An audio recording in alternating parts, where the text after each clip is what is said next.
Engine সংকটে রেলপথে চট্টগ্রাম বন্দর থেকে ঢাকা আইসিটিগামী কন্টেইনার পরিবহনে অচলাবস্থা দেখা দিয়েছে। প্রতিদিন 3টি ট্রেনে কন্টেইনার পরিবহনের কথা থাকলেও এখন একটি চালাতেই হিমশিম খাচ্ছে রেল কর্তৃপক্ষ। এতে বন্দরে কন্টেইনার জট ও পণ্য নিয়ে বিপাকে আমদানি রপ্তানিকারকেরা।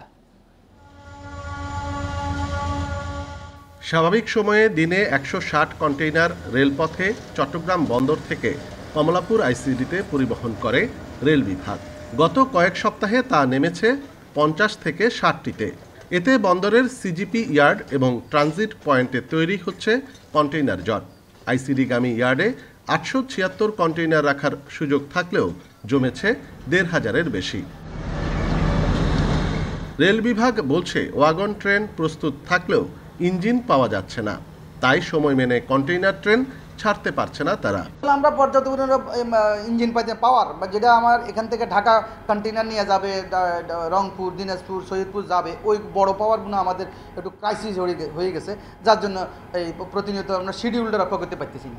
2 সপ্তাহ পণ্য ভর্তি কন্টেইনার আটকে থাকায় চিন্তিত ব্যবসায়ী ও বন্দর ব্যবহারকারীরা।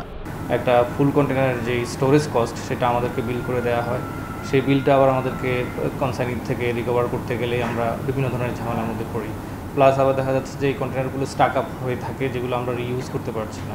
Country moves with the Chittagong port, এটা চট্টগ্রাম বন্দরের বাইরেও কিন্তু লেখা আছে, কান্ট্রি মুভস উইথ আস। সুতরাং এই যে country moves with the Chittagong port করতে হলে আপনাকে চট্টগ্রাম বন্দরকে সক্ষমতা বাড়াতে হবে, আধুনিক করতে হবে, অটোমেশনে যেতে হবে। সংশ্লিষ্টরা বলছেন, সেচ মৌসুমের আগে দেশের বিভিন্ন এলাকায় তেলের ওয়াগন পরিবহনেও ঠিকমতো ইঞ্জিন বরাদ্দ দিতে পারছে না রেল বিভাগ। অনুপম শীল, ইন্ডিপেন্ডেন্ট নিউজ, চট্টগ্রাম।